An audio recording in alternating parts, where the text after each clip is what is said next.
ہمارا تعلق مسجد کے ساتھ ہو، ہمارا رشتہ مسجد کے ساتھ ہو۔ پھر علماء لکھتے ہیں کتابوں میں مساجد کے ساتھ رشتہ کس طرح ہو۔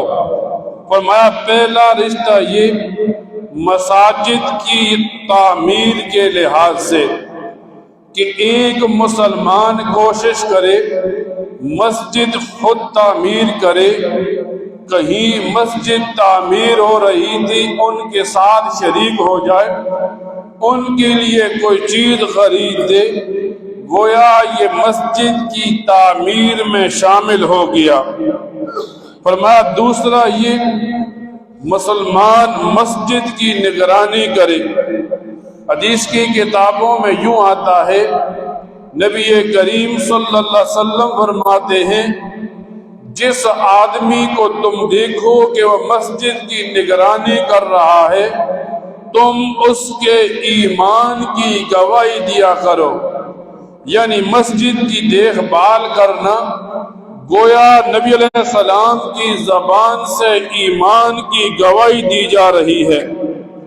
فرمایا تیسرا یہ مساجد کو آباد کرنا۔ نبی کریم صلی اللہ علیہ وسلم فرماتے ہیں لوگوں پر ایک زمانہ آئے گا اسلام کا صرف نام باقی رہے گا، قرآن کے صرف حروف باقی رہیں گے اور مساجد میں کوئی ہدایت لینے والا نہیں ہوگا۔ لوگ آئیں گے نماز پڑھیں گے لیکن نہ مسئلہ سننے کی کوشش کریں گے نہ مسئلے پر عمل کرنے کی کوشش کریں گے۔ پھر فرمایا ایک یہ کہ مساجد کے ساتھ محبت کرنا یہ مسلمان کا ایک رشتہ ہے مسجد کے ساتھ۔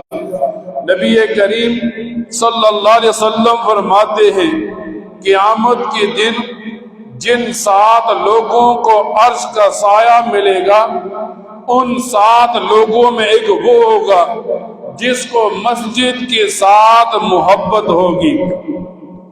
پھر علماء لکھتی ہیں کتابوں میں کہ مسجد کے ساتھ ایک رشتہ یہ کہ مسجد سے غلاظت کو گندگی کو پاک کرنا ہے۔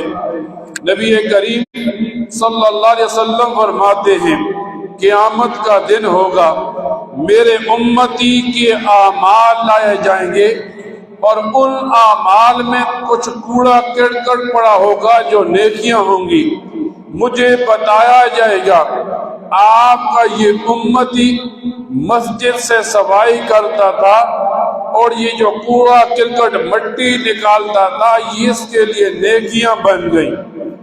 یہاں تک نہیں، نبی کریم صلی اللہ علیہ وسلم فرماتے ہیں جو آدمی مسجد سے کوڑا کرکٹ گندگی نکالتا ہے اس کے بدلے میں اللہ تعالیٰ اس بندے کے لیے جنت میں گھر بنا دیتے ہیں۔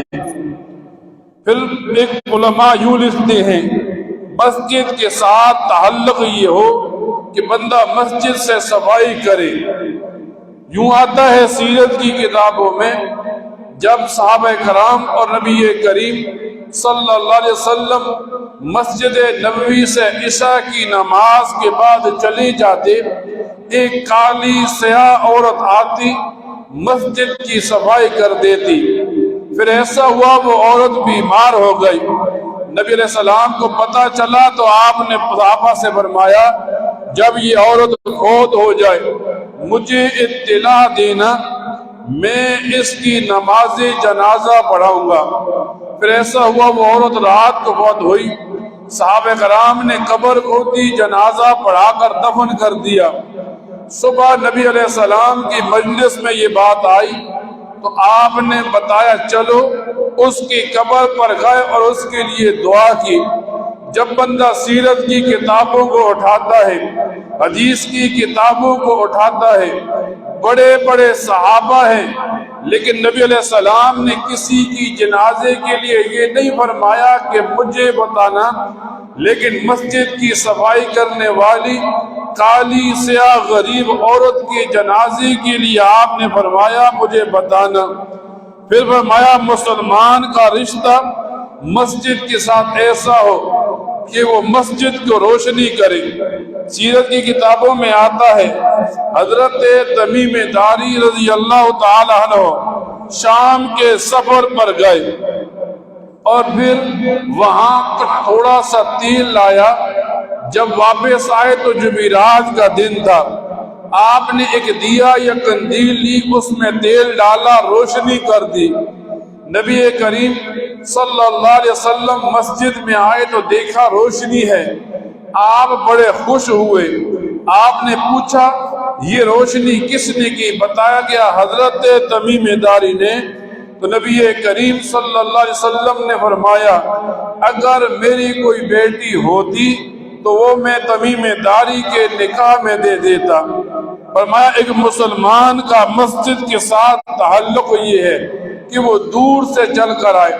جب آدمی مسجد کے لیے نماز پڑھنے کے لیے جاتا ہے، ہر قدم اٹھانے پر ایک نیکی بڑھتی ہے، ایک گناہ کم ہوتا ہے، ایک درجہ بلند ہوتا ہے۔